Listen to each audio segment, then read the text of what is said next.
Siamo nel chiostro del Museo di Santa Caterina, dove siamo attorniati da produttori, abbiamo più di 60 aziende con più di 200 vini in degustazione. Oggi andiamo a celebrare la tradizione della viticoltura della marca trevigiana, i vini col fondo, i vini rifermentati, quindi tutto il mondo degli ancestrali o dei pet nat. Non solo avremo questi vini con la rifermentazione in bottiglia, ma anche alcuni vini in metodo classico. Tutti i nostri soci sono stati invitati per questa bellissima degustazione, questi banchi d'assaggio che continueranno con alcuni appuntamenti attraverso le masterclass.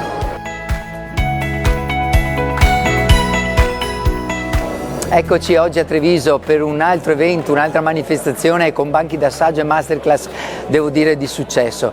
Si chiude un ciclo di 3 appuntamenti con manifestazioni tematiche. Abbiamo iniziato con Raboso, lo scorso anno con gli incroci Manzoni e quest'anno finalmente coronando un progetto di lunga durata e cogliendo anche il testimone da organizzatori precedenti, grazie al supporto ovviamente del Comune di Treviso, dei musei civici e di consorzi nei quali ci hanno creduto, siamo riusciti a concretizzare questa manifestazione che evidenzia, valorizza e fa conoscere i vini col fondo, rifermentati in bottiglia, non sboccati, potremmo dire noi sommelier, che trovano comunque nella tradizione trevigiana una fortissima radice. Non solo Treviso comunque è presente, ma tutto il Veneto e anche aziende dove questa tipologia è ugualmente valorizzata, l'Emilia Romagna piuttosto che l'Oltrepo Pavese. Quindi grande soddisfazione, a me i ringraziamenti del direttivo regionale che ci ha supportato, ovviamente del super staff del direttivo di Treviso, Maidomi, e quindi è stato bello vedere tanta gente che ci ha creduto con le anteprime delle masterclass andate esaurite in pochissimi giorni, quindi che dire, è un grande momento di soddisfazione.